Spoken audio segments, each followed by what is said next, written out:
Today, we are exploring the Amazon Bedrock batch interface pipeline architecture. This is a solution which is designed to process very large volumes of data super efficiently. Hi, I'm Stuart. Let me walk through each step of this automated workflow. The solution presented here is going to use the batch inference on Amazon Bedrock to process many requests, and it'll do this efficiently using the following solution architecture. It begins when we upload files to our S3 bucket. We're uploading these into a to-process folder. This triggers our first Lambda function, which is step 2. Here, this Lambda function creates a new entry in DynamoDB, and it marks them as pending. So here, I'd like you to think about DynamoDB as our central command center, which will keep track of everything from our job IDs to the current status and also creation times. In step 3, EventBridge runs, and here it runs every 15 minutes. It's triggering our process of batch jobs in Lambda function. This acts as our workflow manager. Step 4, this function scans DynamoDB for all active jobs, and those which are marked as in progress, submitted, or in validation, or scheduled. Next, we have step 5. The function checks within Amazon Bedrock through the getModel job API. This is getting the latest status of each job. Step 6. As the status change, the function updates our DynamoDB records. This ensures that we always have very accurate information about every job within our system. Next, we move to step 7. Before submitting any new jobs, our function here will perform a crucial check. And what it will do is it will calculate how many slots are available within our service quota limit. Step 8, when it finds an open slot, it gets to work. So here we're now going to submit a new batch interference job for pending requests using our created model job through the API. Now on step 9, with each new job submission, DynamoDB records are going to be updated. What this does is it maintains our clear audit trail. So this is the entire process in the 9 steps. So what happens at the end? Well, finally, when all of our jobs are completed, the process files are stored neatly in the S3 buckets process folder, ready for just us to use. So before we can implement this solution, we need to ensure we have everything we need. You'll need to have an active AWS account and access to the supported AWS region for the batch interference.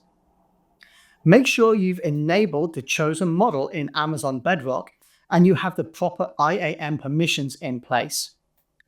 So next, we'll walk through the deployment process and what this looks like. We start by clicking in the Create Stack button, and we do this in the AWS CloudFormation console. What this does is it begins our automated deployment process. Every stack is built on a template, which could either be YAML or JSON. For this example, I'm going to use an existing template. And then next, we have to specify our template source. Here we select to use an Amazon S3 URL.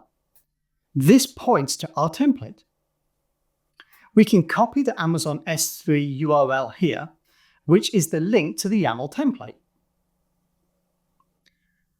When configuring your stack, you'll need to be able to provide a unique name for your region. What this does is it helps identify all of your related resources. And then next, specify which Bedrock model you want handling your data by inputting your chosen model ID. I would recommend for security settings, you could either use the default permissions or enter a custom IAM role or IARN if you need to specify security configurations. Take a moment here to review the stack options. Here you can add any necessary tags or custom settings your organization might require.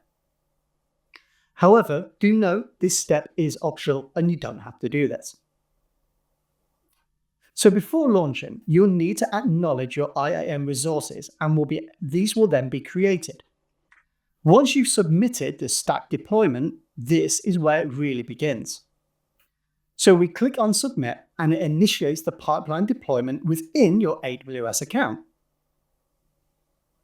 After the deployment, create your to-process folder within the S3 bucket.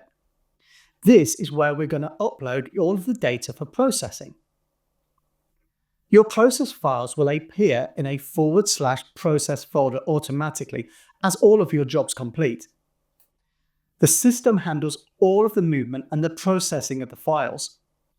This is keeping everything very neatly organized.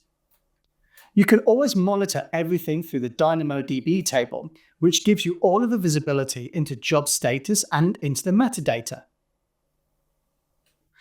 Now, to start using this pipeline, upload your .json files, which you can create for batch interference with Amazon Bedrock. And so once you've done this, you're done. You've successfully deployed your pipeline, and you can check the batch job status in the Amazon Bedrock console.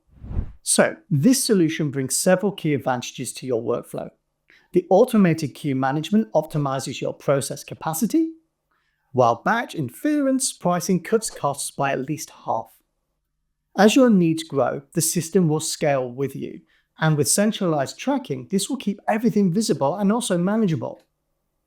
All of the documentation and resources you need to get started are in the link description. If you enjoyed this video and want to see some more hands-on technical content, be sure to like the video, subscribe to the AWS Developers YouTube channel. Thanks for watching.